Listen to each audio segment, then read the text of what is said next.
والصلاة والسلام على سيد المرسلين وعلى آله وأصحابه أجمعين أما بعد.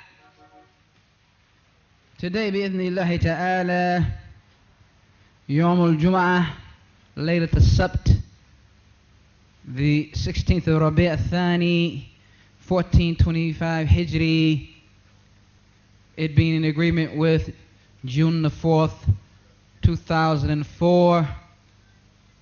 We deal with an issue that is amongst us that must be dealt with from the standpoint of advisement, and that is an issue of this person, Abu Usamah al-Dhahabi. Abu Usamah al-Dhahabi, possibly herein referred to in the rest of the lecture as Goldie.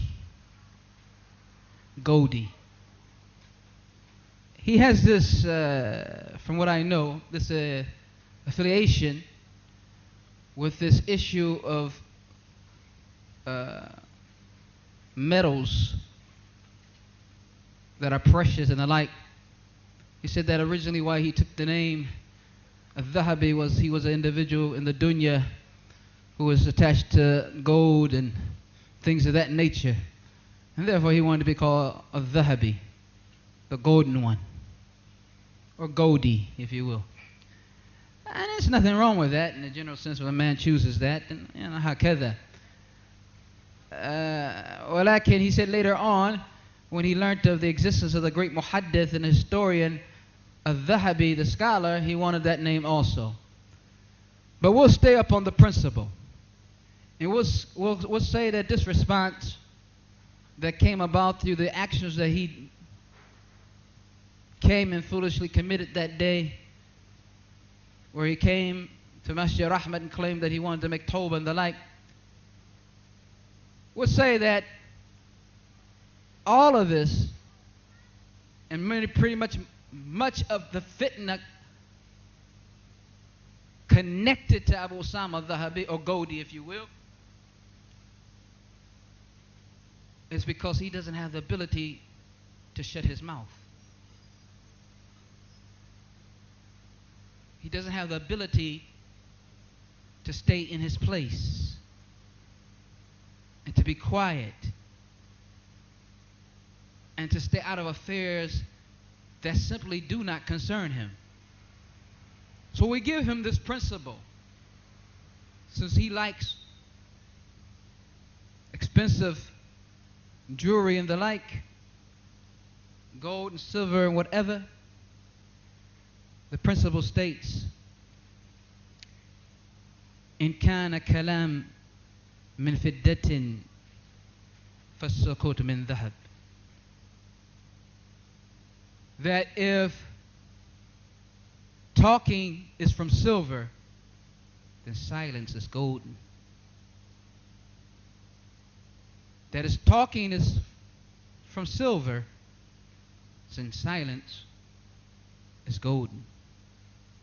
If he understood this principle, or acted upon this principle, or implemented this principle, all of this fitan and all of this confusion would not be there. Let's read some nusus before we hear the voice of the man on the tape and respond to it, inshallah ta'ala, given the time constraints.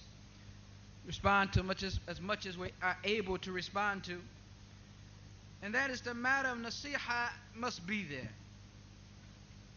This is something that must be given in general. And Ibn Rajab rahimahullah makes a distinction between an-nasiha wa ta'yir. An-nasiha and exposing a person. He says, فَهِينَئِذٍ, therefore, فَرَدُّ الْمَقَالَاتَ الضَّعِيفَةِ, responding to weak statements, وَتَبَيْنَ الْحَقِّ فِي خِلَافِهَا بِأَدِلَّةٍ شَرْعِيَّةٍ, and explaining the truth, that the truth is the opposite of it, with legislative evidences, is not of those matters which are disliked by the ulama, but rather it's loved and is praiseworthy, and they praise the individual that does it. فلا يكون داخلا في باب الغيبة بالكلية. It doesn't enter into the area of ghiba at all.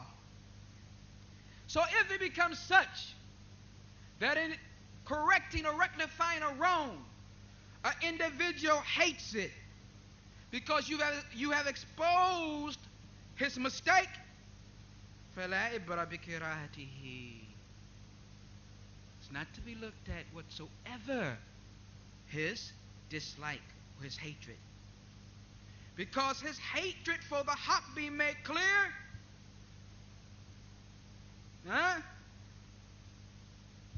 it's not from the khisal, the qualities which are mahmudah, which are praiseworthy.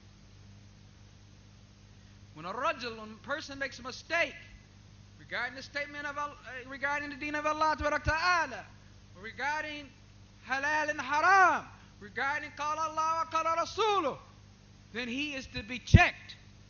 No matter who he is, no matter what's his status, no matter what anyone thinks about him, kain man kan, as they say, no matter who he is. The difference is, as Sheikh Ubaid say, that if he's one of those who are upon the sunnah and the way salafiyah, you respect his position, you respect him. You do so with some respect. But a naqd must be done. Criticism must be done. بل واجب على المسلم أن يحب الظهور الحق. It's obligatory upon the believer to like the appearance of the truth or the dominance of the truth. ومعرفة المسلمين له, and that the Muslims know it. سواء كان في موافقته ومخالفته, whether that is in agreement with him or in disagreement with him. And one of them used to say, Jafar ibn Burqan, قال ميمون بن محران said, O Jafar, قل لي في وجهي ما أكره, say to me in my face what I hate. فإن رجل ينصح أخاه, because a man is not giving his nasiha to his brother, حتى يقول له في وجهه ما يكره, until he says in his face that which he hates. I think you're getting an inkling of the principle. It's about keeping the matter clear. It's about making the matter clear. So we listen, inshallah ta'ala, a little bit to the ludicrous and insanity of this man.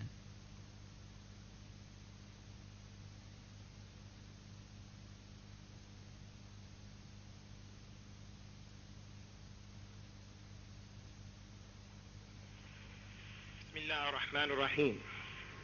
أن الحمد لله نحمده ونستعينه. You don't want to talk to me first? We don't have no hajjah for his khutbah hajjah. بسم الله الرحمن الرحيم. الحمد لله والصلاة والسلام على رسول الله أما بعد. Today is in the Gregorian calendar, May 31st, 2004, after Salat al-Asr in Masjid al-Rahma in Newark, New Jersey.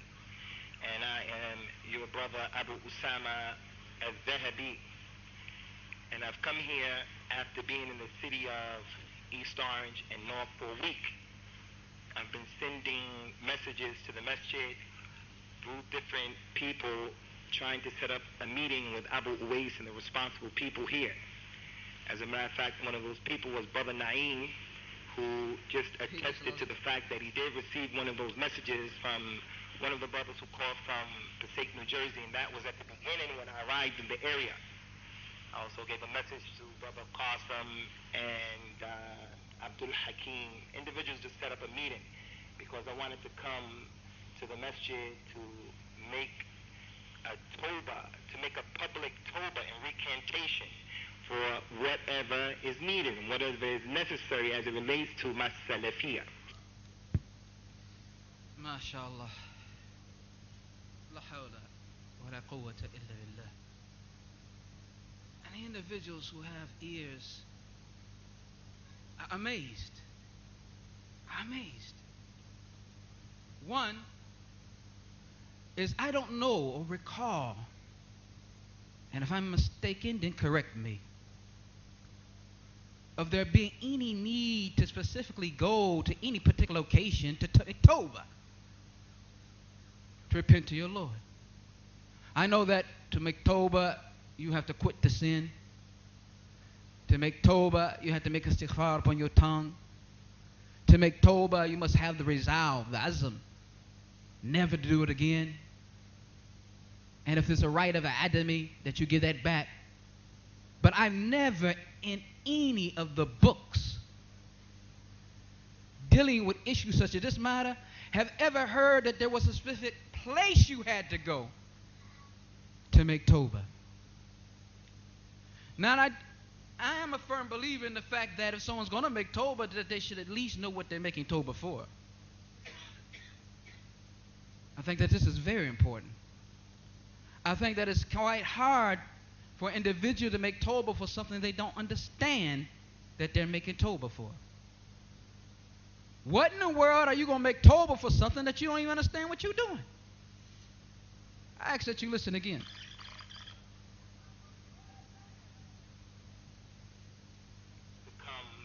To the masjid to make a tawbah, to make a public tawbah and recantation for whatever is necessary as it relates to my salafiyah. Whatever type of tawbah is that, akhi? You're going to make a tawbah and you're going to make a recantation for whatever. You don't know why you're making Tawbah, and you don't know what you're recanting. We say it again. Take the principle, brother. إن كان كلام من فضة فالسكوت من ذهب. If talking is from silver, then silence is golden. How are you going to make Tawbah and you don't know what you're making Tawbah about? How are you going to recant from something and you don't know what you're recanting from? And all of this is going to be connected to your salafiyah, and you don't know what it is. Isma. Claim to be Salafi in my Aqidah, and I claim to be Salafi. Now, is needed, whatever is necessary as it relates to my Salafiyah. Now, they always say that it's always a Freudian slip sometimes. You know, that an individual can say that I am Salafi, and upon Salafiyah. But for a Salafi to say, I claim to be Salafi in my Aqidah, and I claim to be Salafi in my minhaj, that's majnoon. That's majnoon. Now you say, Akhi, Eish hada, what you doing to the man? You're picking on every point. I say to you that the Salaf say that words carry their meanings, and therefore are restricted to them. And madama, and since it's such that he said what he said, then he's to be accountable for what he said. No one asked him to come to Masjid Rahmah. If someone did, it was not a representative of Masjid Rahmah. Na'am. That I claim to be Salafi in my Aqidah, and I claim to be Salafi in my minhaj. So while I was in the area, Ikhwan, I had an opportunity to meet about 50 Muslims, and in meeting them, I asked them, you're obviously aware of the situation that's going on. I'm open for advice. What do you think? Allahu Akbar. هل ينقطع العجائب? Do the astonishing matters of this man stop? You're dealing with an issue of the care of the banner of Jahwa Ta'adil's hukum upon a person. And many other scholars that you really don't give them any type of weight, because you say that the matter is just between Sheikh Rabi and Abu Hassan. We'll get to that, inshallah. You're dealing on this level of scholars who would have to know sabab al-jarh, the reason behind the disparagement, sabab al-tabdi', the reason behind innovation. And you're going to ask 50 laymen in Newark, New Jersey? And you're going to ask them advice? Akhi, come on. All of these years at Islamic University of Medina, there's not one scholar you can ask there. There's not one teacher you had that you have enough trust in to ask. But whether you find yourself in a position of necessity where you have to come to Newark, New Jersey and ask 50 common folk. I had to ask 50 common folk. Muslims, and in meeting them, I asked them, you're obviously aware of the situation that's going on. I'm open for advice. You're obviously aware with the situation that's going on.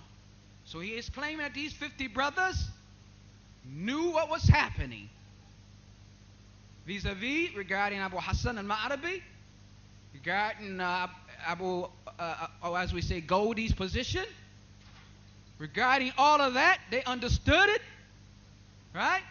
And this is important because later he's going to say that they didn't know. He said they know. He said, I understand that you know the situation.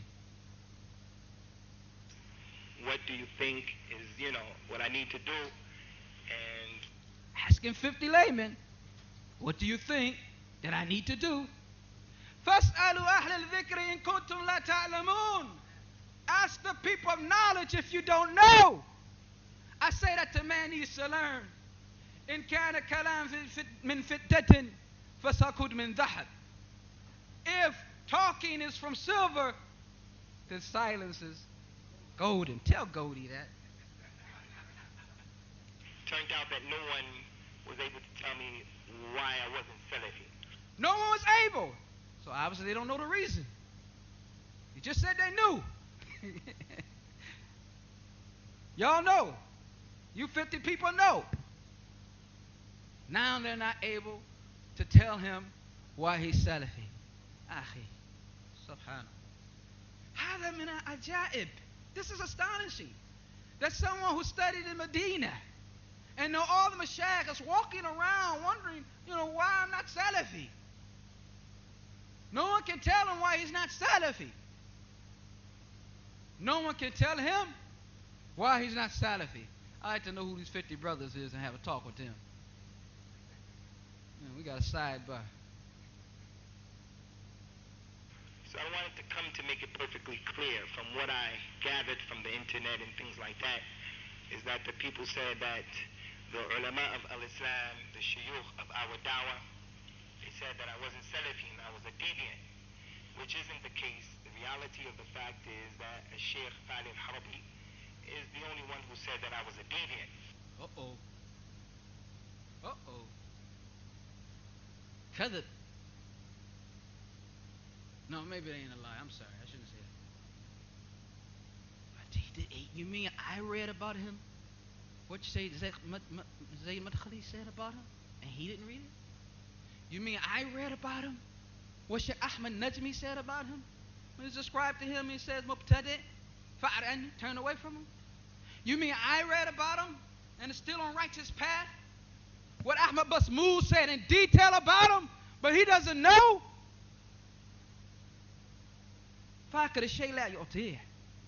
Someone who doesn't possess something can't give it. The only one he knows about is Sheikh Faleh, and he chose them specifically for a reason that we may or may not get to in this lecture. As for Sheikh Rabi and other than them, they never made tabdi of me. People said that I also am a follower of Abu Hassan al-Ma'arabi, and wallahi may the curse of Allah be upon me and my children if I'm lying. Mahlan, take it easy. Mahlan, akhi. Don't do that, please. Don't hurt yourself. Hey, curse of Allah on my children. I mean, God. You want it to be the furthest from your children. But this is something that they always had a habit of saying. May I die a Jew if such and such has happened. No. Hey, what you want to die a Jew for? Ask for the help of Allah Ta'ala. Die a Jew. So let him finish talking about the curse. And may Allah cause us to die as Jews if I'm lying or if I'm playing any games. I am not a follower of Abu Hassan al-Ma'rabi. If he came into the masjid, I wouldn't know him and he wouldn't know me. I don't know, maybe you suddenly got blind. And he said, Subhanallah. And listen to the point that he's saying he's not a follower of Sheikh Abu Hassan al-Ma'rabi. Because, personally, I believe it's the second head of the same coin. That much of what he was saying, if not all, was what Ma'rabi was saying.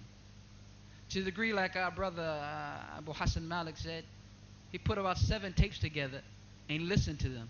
And he said you really couldn't tell where Abu Hassan Ma'rabi started and where Goldie, Abu Usamah Dhahabi began. If you listen to them.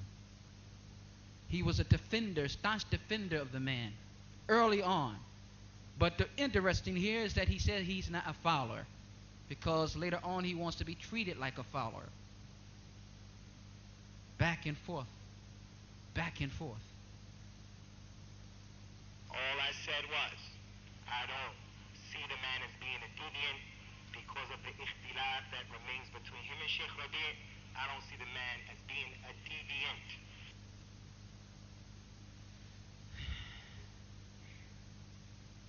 إن كان كلام من فضة فالسكوت من ذهب. If talk is from silver, then silence is golden. No one told you, Akhi. Who told you you were the man in the man of the ummah? Who told you you were supposed to talk in these issues, in these affairs? Who told you that I didn't think? Like the guy who says, Indi. They say, you don't have an Indi. Who would be Indi? Your opinion. Who told you that you had that position? Isn't this, since you like to call everyone as ghulat, isn't this the position of ghulu? That you place yourself in a position in front of Sheikh Rabi' and in all the other mashayikh, and it's as if your opinion counted? Even if you held that was the case, or was it the case, would not have maslahah dictated that you kept that to yourself, especially since you're not an alim, a scholar in any endeavor or any affair, let alone jahr wa ta'did. This is craziness. Who told you you had a right to speak? Who told you you had a right to say something? Who told you that the ummah was waiting on you to speak? Or that the ummah was waiting, that no one was waiting on you to speak except those masakeen brothers who haven't studied kitab and haven't studied sunnah and haven't gotten the understanding yet of taking from the salaf salih and from the ulama. They're the ones waiting for you to say something. Everyone else could care less if you spoke or were silent. Matter of fact, they'd probably be more at ease with your silence. That is the position of other ulama. Okay, Jay. Ikhtilaf. Let's go back a second. Came into the masjid, I wouldn't know him and he wouldn't know me. All I said was, I don't see the man as being a deviant. It's enough. Because of the ikhtilaf that remains between him and Sheikh Rabi'. He gives you the impression that the ikhtilaf is between who? Him and Sheikh Rabi'. Him and Sheikh Rabi'. Is that the case? Case where Ma'rabi is between? Jayyid. Except with istithna'at qalila. First one to talk about Ma'rabi was Sheikh Mukbil. By those who were around him, Sheikh Mukbil said, I fear for this da'wah from this man Abu Hassan. Sheikh Mukbil, number one, he doesn't mention him. Sheikh Allama Ahmad ibn Yahya al-Najmi, the same who spoke about him, Huh? He's also spoke in detail regarding Abu Hassan. Sheikh Allama Fari ibn Nafi, they put the, actually it should be because Sheikh Fali is not from the Allama. Sheikh Fali ibn Nafi al-Harbi, Sheikh al-Fadhi Ubayd al-Jabiri, Sheikh Saleh al-Luhaydan, head of, a member of the Kibar ulama, a member of Hayat of Kibar ulama, Ra'is al-Majlis Qada al-A'la, the head, the presidency of the higher judicial matters. Huh? He spoke about him. Or did you forget him? Or did you forget him also? Sheikh Abdul Aziz al-Bura'i, Sheikh Allama Salih Fawzan, he was asked about him on a couple occasions. And when he was asked about him regarding one situation, he said something good. Other situations were described to him regarding Ma'arabi's situation of the Ghuthaiyyah, where he talked about the Sahaba. Then he said something bad about him. Sheikh Muhammad ibn Wahhab al-Banna, you know Sheikh al-Banna in Mecca. Sheikh Salih al-Suhaimi, Sheikh Muhammad bin Hadi al-Madkhali, Sheikh Abdullah al-Bukhari, Sheikh Umar Basmoul and his brother Ahmad Basmoul, Sheikh Yahya Hajuri. Sounds to me that there's more here than just Sheikh Rabi. The difference between him and Sheikh Rabi, which seems to me that there's a general principle that is at work here. And that is Hukum ala shay fara'an tasawwirih. To rule upon something is a branch or aspect of understanding it. And if he thinks the issue is just between Ma'arabi and Sheikh Rabi, then there's no wonder why he's mistaken in the issue. There's no wonder why he's mistaken in the issue. Because it's more than that. And therefore he hasn't read what others have said, has he? He hasn't looked into the others and see what they've said, because if he had it, he would have mentioned them.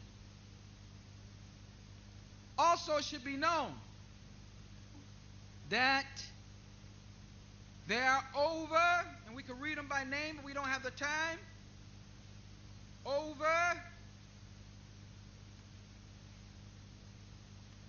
as Sheikh Mukba used to say, Mada ya ikhwan, Mada ya ikhwan. There's over 218 responses against Ma'arabi. 218. 218 people responding against the man. 218 people who see him as deviant. 218 people who see him astray. 218 people who happens to agree with Sheikh Rabi, and who have came to the conclusion after their own study of the issue. 218. So why are you coming, Goldie? Why are you coming and presenting the issue like it's just between one or two sheikhs? It's just between one and two sheikhs. And it's just ikhtilaf. It's just a small thing. Luhaydan speaks about it. That's nothing. Salih Suhaimi speaks about it. That's nothing. Ahmad Najmi, Zayd Madkhali, this one, that one. Don't mean anything. Just a small issue. Yet, isn't it kind of strange that this small issue got you running around making tawbah? That this small issue got you going here and there trying to clarify yourself? You would have to agree that the issue's not as small as you thought it was. Or you try to make it. I don't see the man as being a deviant. That is the position of other ulama who are not considered to be deviants. He won't mention to us those other ulama who hold his position. It would have been better for him to mention to us them before he mentioned himself. That this is the opinion of Sheikh and such and such and such, and I agree with it. This is the adab of a student of knowledge, but you don't have no adab these days. But nevertheless, It would have helped his case, wouldn't it, if he had mentioned? Unless he was fearing that people know his ace in the hole. That people know his undercard. And that he's going to mention Abdul Muhsin Abbad. Well, we know that Goldie spoke before Abdul Muhsin Abbad spoke. I argued with this issue with him before Abdul Muhsin Abbad al-Badr spoke. Now to claim now that just because this sheikh said such and such, then now I'm with him and like this, to claim this pattern now is really being deceitful. It's really been deceitful. You held a position before the sheikh spoke, and now you're trying to make it as if your conclusions were due to the conclusions of the sheikh or something like this. And another thing I don't like him saying is other ulama. Abu Usamah, ittaqillah. You're not from the ulama. So to say other ulama will indicate what? Listen. And as being a deviant. That is the position of other ulama who are not considered to be deviants. I don't want to say, well, you're carrying it too far, maybe. No, that's the reality. If you see yourself in that position, this is the position of other ulama. Another thing, there's a lot of reason why a scholar can say something in an issue and not be considered a deviant, and you say the same thing and you consider it a deviant. Or he doesn't know this. Scholar has said something based upon a certain amount of ilm, based upon a certain position, based upon certain matters and everything else. It might be his ijtihad that led him to that. But you're a person who can't make ijtihad aslan. So what are you doing this? Where did you get this from? Understand this point. It's not for any fool to do whatever he wants to say in the deen of Allah Ta'ala. And then if his method or his program leads him into agreement with the scholars to say, well, the scholars are deviant, so I'm not a deviant. In order for you to call me a deviant, you have to call the scholar a deviant. Imam Ahmad used to say about these type of people, whether they're wrong or they're right, they're wrong. Whether they're wrong, brother, or they're right, they're wrong. Because they didn't take the proper method. They didn't take the proper method. So what I wanted to say here today, Ikhwan, at the masjid here, Masjid al-Rahmah, is that if anybody here has some advice, some hujjah, some dalil, some burhan, in which it is a case where I become a deviant, wallahi, I'm here to listen to that advice right now and to make a clear, decisive tawbah from that kalima, a tawbah from that particular statement. I came here to Masjid al-Rahmah. Allahu musta'an, Allahu musta'an. Akhi, ittaqillah. Fear Allah. Now you come in for advice. And you already had the understanding of what you were supposed to do. So you want to make a clear tawbah. But once you arrive at Masjid Rahmah, now you need hujjaj, evidence, buraheen, proofs. Because he might think nobody know what these words mean, so he might, well, kick them out there. Hujjaj, buraheen, adillah. They don't mean the same thing, man. Let's not get all worked up. They don't mean the same thing. SubhanAllah. Okay, so he wants this from the people now. And he wants the people at Masjid Rahman. He keeps emphasizing Masjid Rahman, and I tell you that's because he's using Masjid Rahman. He's messing with Masjid Rahman. He's playing with Masjid Rahman. He's taking advantage of Masjid Rahman. He's getting mileage and prestige out of the name of Masjid Rahman. He keeps saying it.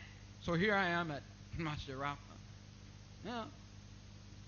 Like the cafe in the old days, at the Waldorf Astoria. Who cares where you're at, Tahi?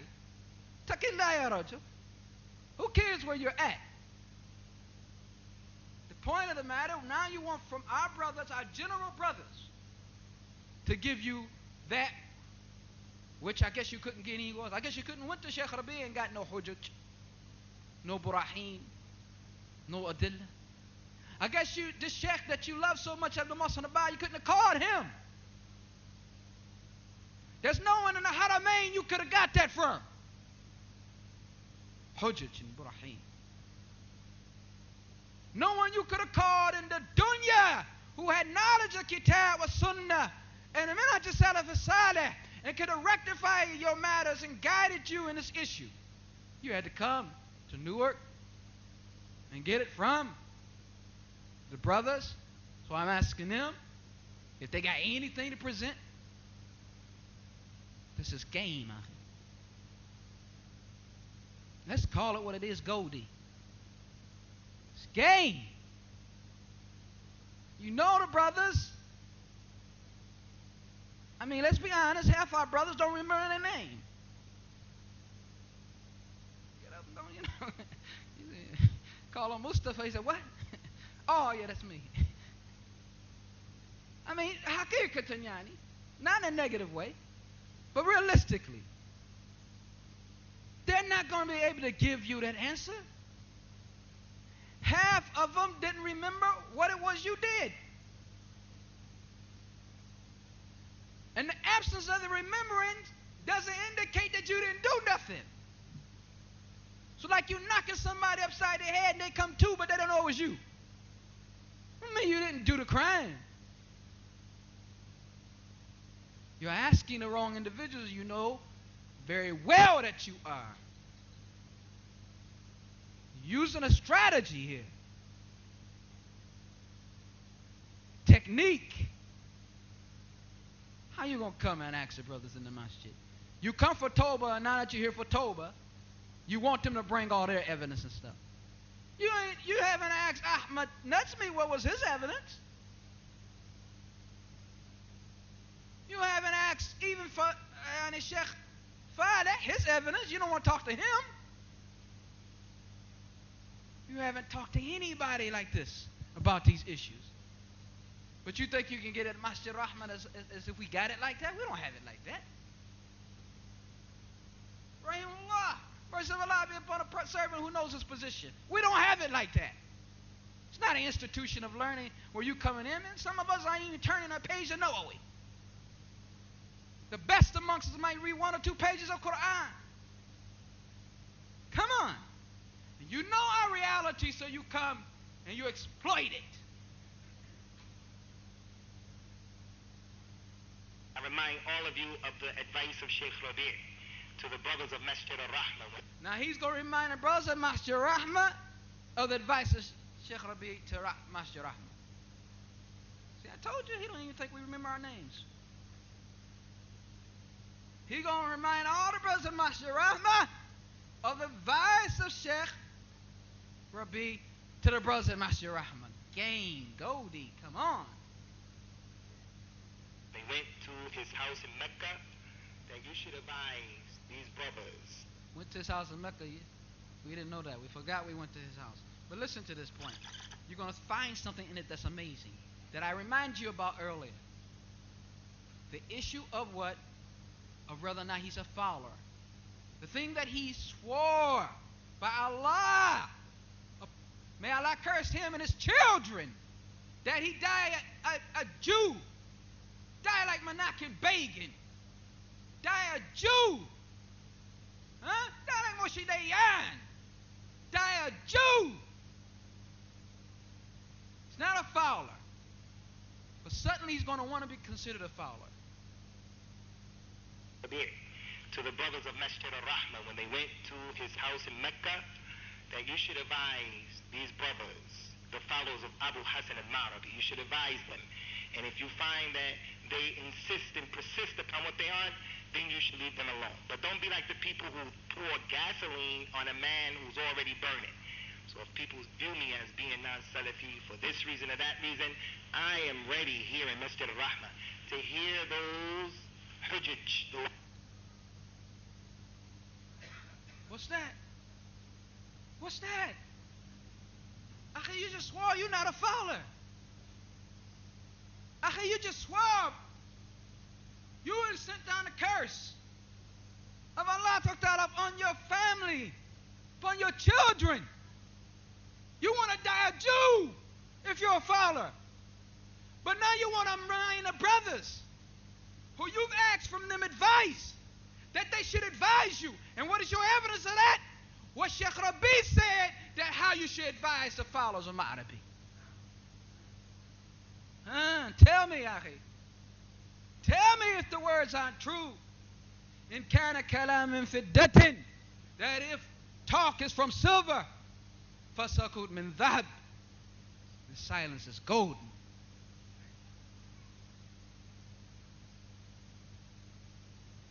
Adillah and those baraheen, and I will come here right now today to say I'm free of that, or to explain the situation. That's what I came here for. Back it up. Listen again. This guy's amazing.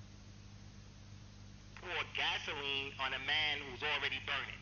So if people view me as being non-Salafi for this reason or that reason, I am ready here in Masjid al-Rahmah to hear those hujjaj, those adillah, and those baraheen, and I will come here right now today to say I'm free of that, or to explain the situation. That's what I came here for. I am not a follower of Abu al-Hasan al-Ma'rabi. My issue is that I don't see a man as being a deviant based upon the issues that he has ikhtilaf with Sheikh Rabi upon, based upon what Sheikh Rabi made him a mubtadi'an, just as other ulama did not and do not see him as being a deviant. And there was another issue that... Okay. So now, bear with us. We don't have much time. What did the man come for? Because, billahi, I'm confused now. I thought that he came for Tawbah. Then the next minute, he wants to hear adillah and baraheen from people. Then after that, he really came for advice. And not to have gasoline poured on him. And kada, wakada. And now, if you have hujjaj and baraheen that say he's not Salafi, he wants to deal with that. So to me, that's about 4 or 5 different matters that he came here for. Matter of fact, the only conclusion that you can come to is that he did, in fact, physically come to, as he keeps saying, Masjid Rahmah. Bad about Sheikh Rabi. I wrote in a personal email, and I already recanted this already. I wrote in a personal email to a brother. Okay. Second matter is that he spoke about Sheikh Rabi, and he did, in front of many of the brothers in Philadelphia. Jayyid. Now he's going to say he recanted. You just heard it. Now, once again, to me, I don't know how, because I think he's from Patterson, New Jersey, so he's a Jersey boy. I don't know how y'all do it out here. But when we recant, I mean, probably anywhere else on earth, you are being repentful, and you regret what you've done, and you're not making excuses about it. Listen to this.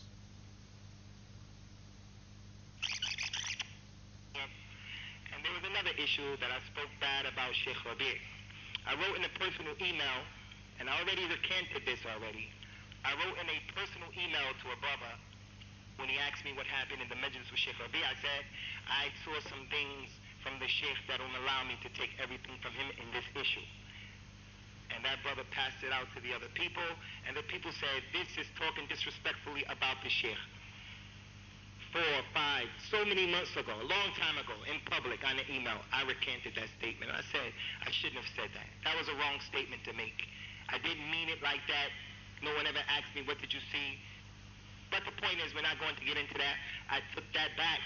That should not count. People said, no one ever asked me, what did you see?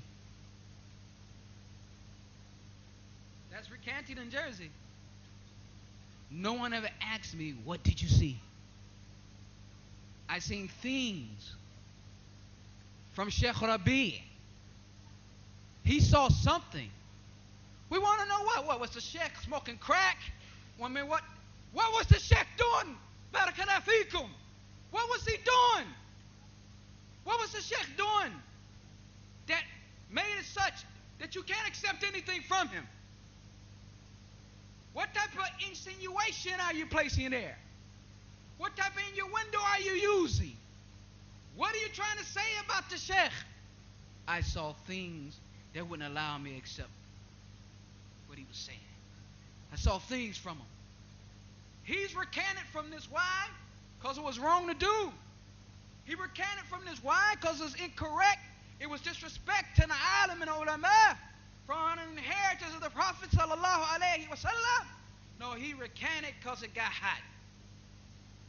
He recanted because it got a little tight.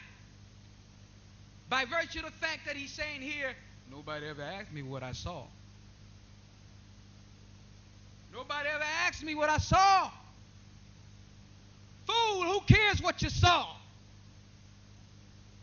No one cares what you saw. We're not going to take what you say regarding Sheikh Rabi'. If we would take half the things, people say, well, you're being too cold-blooded now. But if we would take, let's generalize it so it goes down a little bit gentler. If we would take half the things that half the people saw from half the people, then we definitely wouldn't accept anything you would say. Put it that way.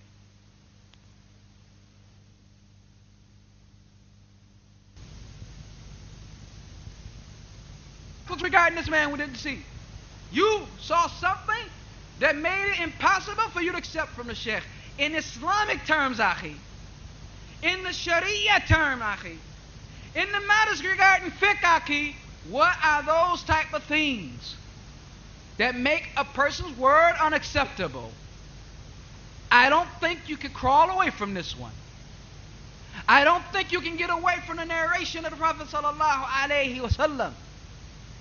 That he who says about his brother that which is not true will be placed in the pus of the people of hellfire, not brought out of it until he brings his proof. I don't think you repented until you come talk to Sheikh Rabi' and say you said it and you apologize for it. Madama anhu hayya, as long as he's alive. It's just foolishness. You think of the matters that make a person's word unacceptable, Islamically. Go home. Look it up. Is he a liar? Is he a fasiq? He commits fisk. So you just can't accept his word. Allah tabarak wa ta'ala did not tell us even to reject the word of a fasiq. He just said verify it. In ja'akum fasiqun binaba'in. What? Tabayyanu. So obviously whatever Sheikh Rabi' did was worse than that. His niyyah is not true. His niyyah is not sincere, and so forth and so on. Talking about his own niyyah. That people might think that. That should not count. People say, no, his niyyah is not true. His niyyah is not sincere, and so forth and so on. So those are the issues that I know people were saying that they make me a deviant as a result of that. If anyone has anything other than that, or those issues, I'm here in this city, in your masjid, Masjid al-Rahmah, to recant any of those issues. So that's what I wanted to say here today, asking that you brothers take from the advice of the Shaykh by giving a da'wah and nasiha, as the Prophet says, sallallahu alayhi wa sallam, ad-deenu nasiha, and he said it 3 times. And I call Allah subhanahu wa ta'ala to witness over what I'm saying. هذا وصلى الله وسلم على نبينا وعلى آله وأصحابه أجمعين. Oh, that's the end of this tape. Which to me is also amazing, because you just ask people for nasiha and you turn off the tape.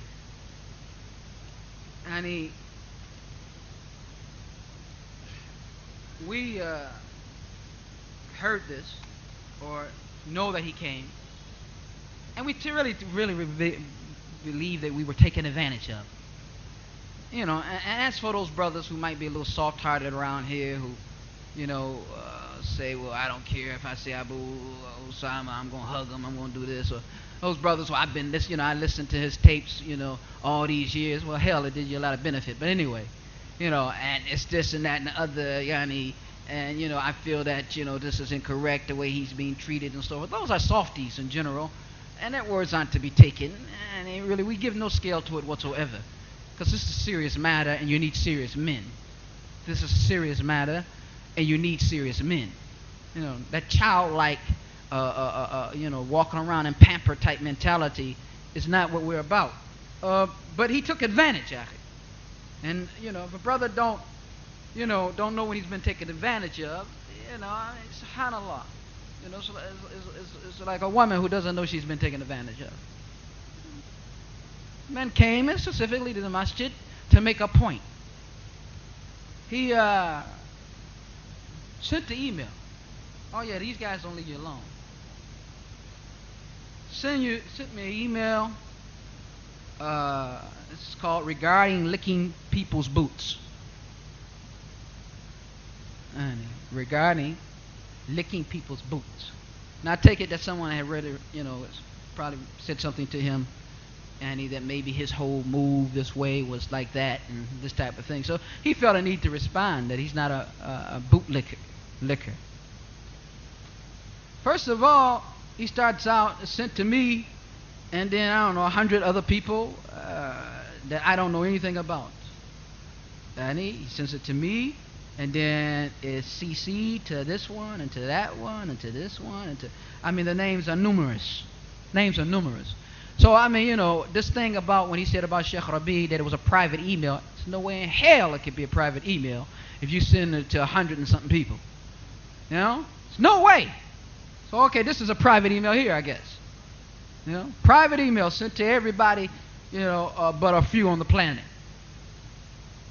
He starts out after the heading of regarding licking people's boots. He started out licking boot. Because he says, and if he knew me, he would know it would make me angry, that he would even approach it from this way. Sheikh, how are you?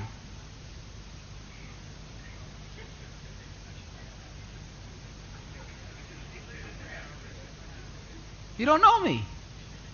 Anybody who knows me know that that's abhorrent. That's foolish. Fool, because you don't know who you is. I know who I am.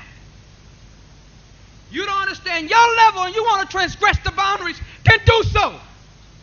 But please don't play that game. We're talking about Dawah Salafiyya here, man. This ain't no game.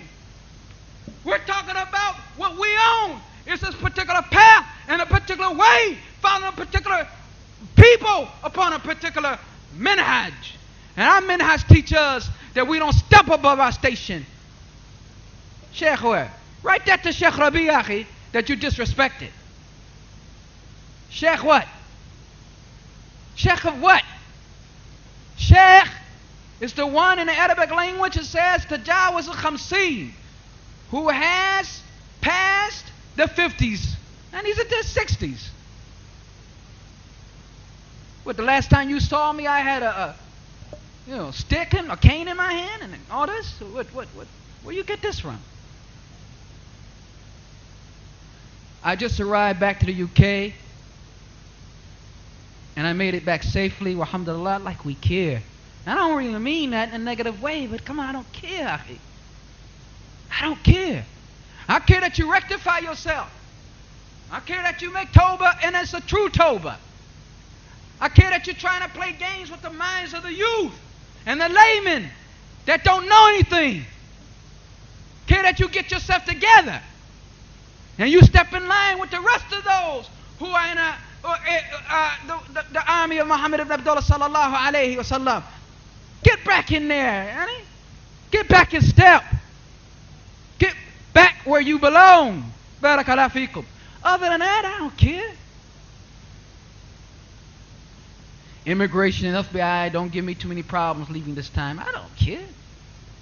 They kept you in the airport, all day long. Alhamdulillah. He might be talking to somebody else here. He might not be referring to me. But why he sent it to me, I don't understand that. So I'll leave it at that.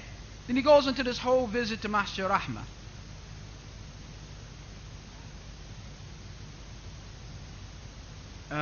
Statement, he says, that I tricked the brother Naeem into this or that is blatant lie, and all of those who witness what happened should be men enough to fess up to this fact, but I know Hizbi stand behind their group no matter what.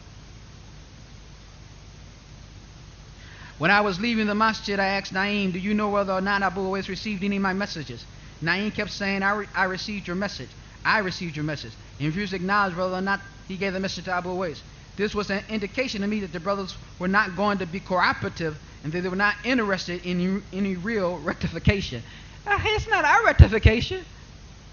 Wait. You know, he's acting as if he's talking about Islah. It's not our rectification. I mean, brother, even though we bent over backwards literally, allow him to make a move on us that indicated that, you know what I'm saying, if our brother Tawfiq was here, that there were faggots in the area. Seriously, I mean, it's just that type of infraction. Even along with that, we weren't being cooperative. Our brother, unfortunately, gave him the use of the musalla and let this mubtadi' talk on the mic. What more do you want? Are we supposed to make sajda to you? What do you want, Your Honor, Your Highness? What do you want?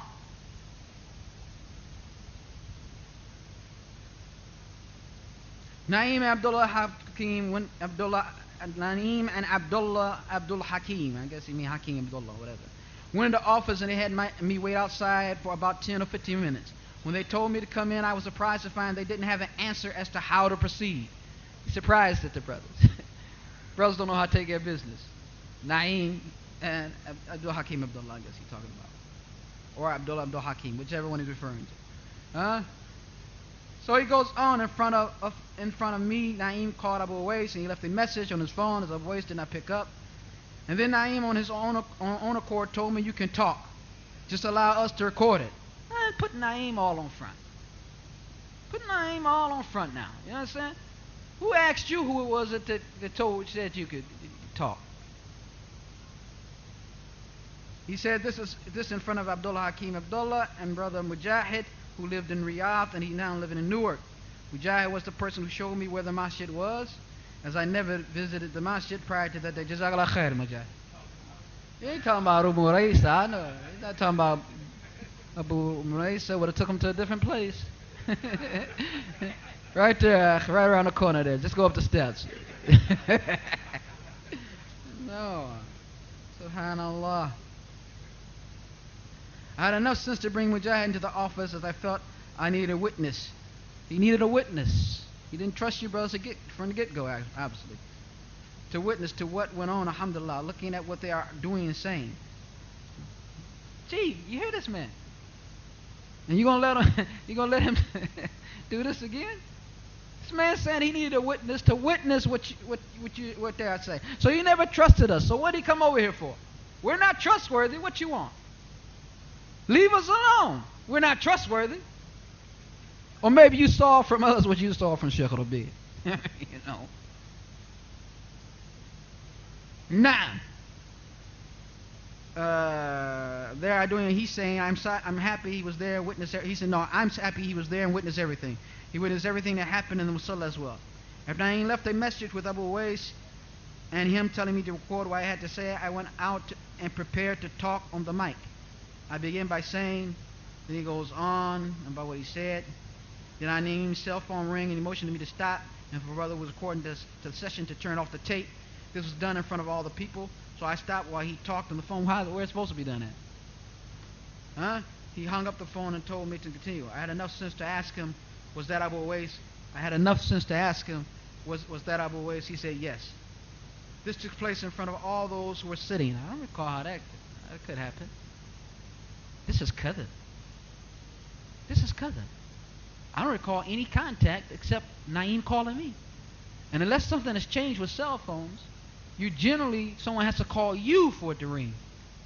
So what he's saying here is that his phone rung and he had the session stopped. Ya ajaba. You understand that one? Does that make any sense? I mean, I know what all the lies you heard earlier. Does that make any sense to you? This took place in front of all those sitting with the waiting to hear what I say. I don't know how someone can come now and say Abu Uwais didn't know about me wanting to address the people. Of course I didn't know he wanted to address the people. I can tell you quite surely, very clearly that it was not known that you want to address the people to me. For if it was known, if that was something known, you would not have been allowed to. You would not have been allowed to. There would have been at least a heated argument about that matter. At least. I also heard that Abu Uwais had some strong things to say on Power Talk session that night as to how and why the people at Masjid Rahma would allow me to get the mic. And on those best, according to Naeem, he spoke to Abu Uwais before I spoke, and he still motioned for me to continue. Also, I found it strange that Abu Uwais would call and not ask to speak to me as I was trying to contact him for a week. So something also I can maybe help him with the strangeness here. I don't want any contact with him. Maybe I can alleviate some of the strangeness here. And he could have been sitting with 100 people, him being 101, and the phone could have went around to 100 people, and when it got to him, I would have hung up. When someone says they don't want to be bothered, how is it strange? Huh? That you bother them. How is it strange if they don't want to be bothered? How is it strange that they want to talk to you? Now, and since I was in front of the people, I just left it.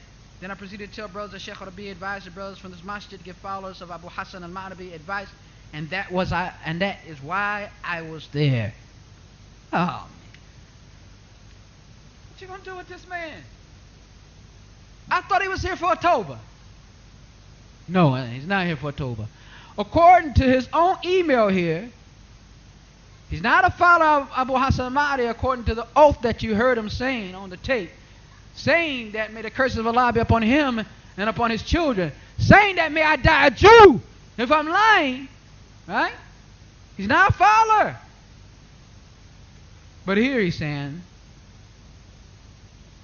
that since I was in front of the people, I just left it. Then I proceeded to tell brothers that Sheikh Rabi advised the brothers from this masjid in particular, Rahma, to give the followers of Abu Hassan al-Ma'rabi advice, and that is why I was there.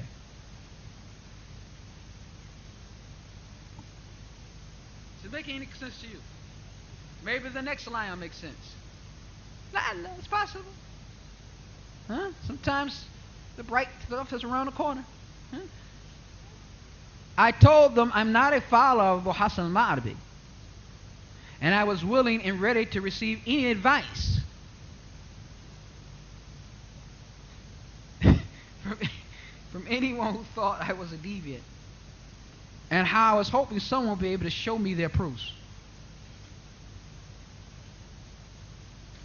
I told them I was trying to contact the leadership at that masjid for a week, and I was left with no other alternative other than to show up there the way I did, hoping someone else, anyone would be there from the leadership. When Abu Uwais failed to show up for the salah, and a'udhu billah. Man, where you going with this, man? Where you going with this? يعني خسران مني يعني. It's a fault. I'm failing. Maybe if he had his behind in the masjid he's supposed to be in, I wouldn't have to bother with him.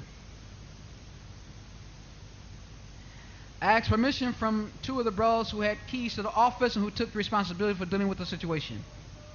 Now I'm hearing all of these things that are being said on their website. Suffice to say, whose website? I made myself visible in the city of East Orange in Newark, New Jersey. I prayed at Masjid Ashab al-Yamin, 4th Avenue a number of times, and at Abu Muslim's Masjid a number of times. And I also went out of my way to go to Masjid Rahmat. You didn't have to do that. You did not have to do that. Since you went to 4th Avenue, and since you went up there with those people of Dalala, Bid'ah, those who find fault with the ulama, you could have stayed there. You could have stayed there. You don't have to make no great effort to come here. And we would appreciate it, but it's something more relaxed for us, something of a more comforting time for us. For we had classes scheduled and things that we were trying to do until you came in here with this tomfoolery and this ludicrous, absurd behavior. That was a dars for that was a manhaj lesson that we have to change. Just tonight was aqidah lesson. But this is the last time we're going to spend on this fool, inshallah. Na'am. So, and I prayed with them. I was like the blind man coming with sincerity for some advice about his deen. And abasa wa tawalla.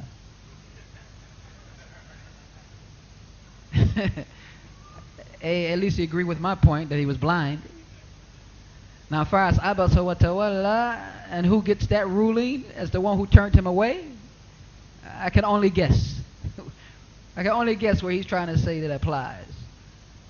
But see, it's just something missing here because, I mean, abasa wa tawalla just implies that he frowned and he turned away. I would have kicked him in his behind also.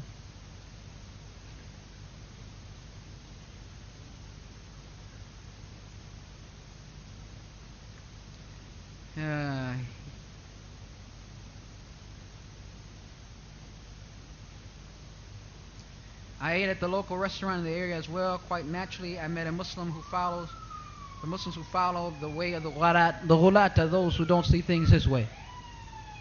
Ghulat are extremists. So there are those who don't agree with his position regarding Abu Hassan Ma'arbi.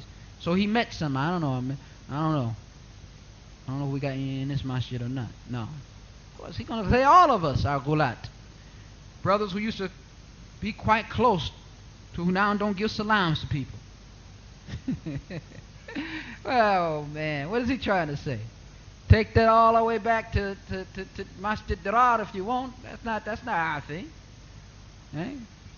What is that? Is there a situation now that we're doing it because the ulama have told us to boycott certain people? And back then they were doing it just because they was following some ass? Some monkey who didn't know anything and still doesn't know anything? It dawned on most of the people and haven't dawned on some. And he said, subhanallah. So he goes on. He said, don't give salams to people because they may pray at the masjid of Abu Muslima, where Abu Muslim is the imam, or the brothers don't see eye to eye with the way they practice Salafiyya in Masjid Rahmah. Whenever the issue of the fitna came up and I discussed conversations, I would ask those brothers, why are you and the people saying I'm a deviant? And 100% of the discussions that I had, the brothers would say, I don't know. Them some stupid brothers. Them some real foolish brothers. If you're walking around calling somebody mubtadi and you don't know why, you need to get yourself together. And yet they held the opinion that I'm a deviant even though they knew me to be Salafi. And according to them, they don't know why I'm not Salafi now. I'm absolutely shocked and amazed at what people are calling Salafiyya in that area now. Yeah, I know, it's changed a little bit. I mean, you know, Abu Muslim is no longer the Khalifa, as you called them. And 4th Avenue Masjid is no longer Masjid Dirar that's mentioned in the Quran and that you can't pray in or stand at. Yes, it's a little bit of difference. We're not, you know, the people aren't taking an opinion of one man over Kitab wa Sunnah and where Salaf Saleh. Yes, he's amazed at what he wasn't amazed at this madness that was going on in 96 and 97 and 98 when he ran and didn't do what he was supposed to do regarding those Muslims that he had obligation to make sure that they was upon clarity. It's different now. Yes, it's changed. Yes, it's changed. Alhamdulillah, it's changed. MashaAllah, it's changed. And inshallah ta'ala, it's changing for the better. And it's changing seems to be rocking and disturbing certain people. Why it even got you floating in. Why it even got you floating in. Like a toilet that's overflowing, that's over full, you can't do nothing about. We got to deal with you. Got to see you. Bringing you here to Masjid Rahmah. Said Masjid Rahmah so much on that cassette recorder, you tend to wonder what was wrong with the man. People might have came to us after and said, well, do you pay him for advertisement or what? He said Masjid Rahmah more than we say Masjid Rahmah. I'm here at Masjid Rahmah, sitting here at Masjid Rahmah, talking at Masjid Rahmah. I'm about to say a word at Masjid Rahmah. Came to Masjid Rahmah for the Nasiha. Want advice from Masjid Rahmah. Need Masjid Rahmah. The brothers at Masjid Rahmah who met with Sheikh Muqbil in Mecca. Masjid Rahmah, Masjid Rahmah, Masjid Rahmah. SubhanAllah. If he's so astonished about the dawah of Salafi in this area, then what is it that brings him to Masjid Rahmah? Maybe it's the Rahmah. Hey, but don't get it mixed up. Rahmah is in its proper place, in its proper time. Cutting a hand off is Rahmah. Taking a Negro out there, if you had the Sultan authority, and lashing his back 100 times until blood came out, is a Rahmah. Oh yes, that's a mercy. You don't know it's a mercy until you did it. It's a beautiful mercy. If I had been here dragging that nigger out this masjid and tearing his butt down these steps, would have been a Rahmah. You not having to see another side of Abu Uwais, baby, it's a Rahmah. It's a Rahmah. Because this here is no game, akhi. This is our deen.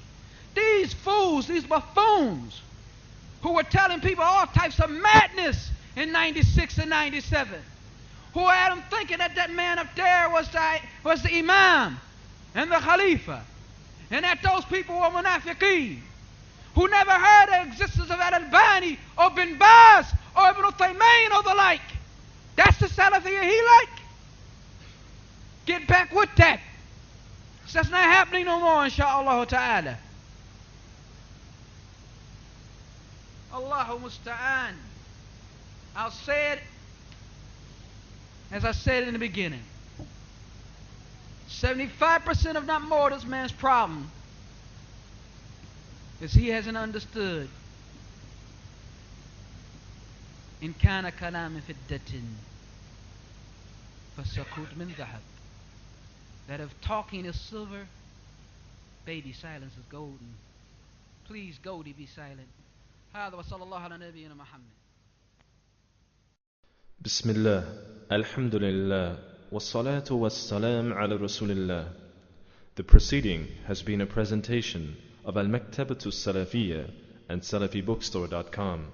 We are a registered charitable non-profit organization located in the United Kingdom which promotes Islamic da'wah through various platforms, including the Salafi Masjid and Islamic Center located in Birmingham, UK, our full and part-time Islamic school, our Islamic websites and affiliates such as Salaf.com, SalafiPublications.com, TheNobleQuran.com, and our other numerous websites, our Islamic seminars, classes, lectures and events, our non-Muslim and media outreach programs towards promoting positive understanding of Islam, and numerous other charitable Islamic projects.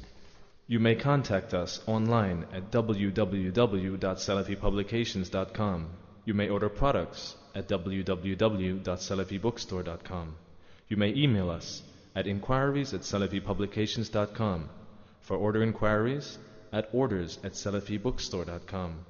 You may reach us by phone at 0121 773 0003, by fax at 0121 773 4882, and in person or by mail at Salafi Bookstore and Islamic Center, 472 Coventry Road, Small Heath, Birmingham, West Midlands, United Kingdom, B100UG.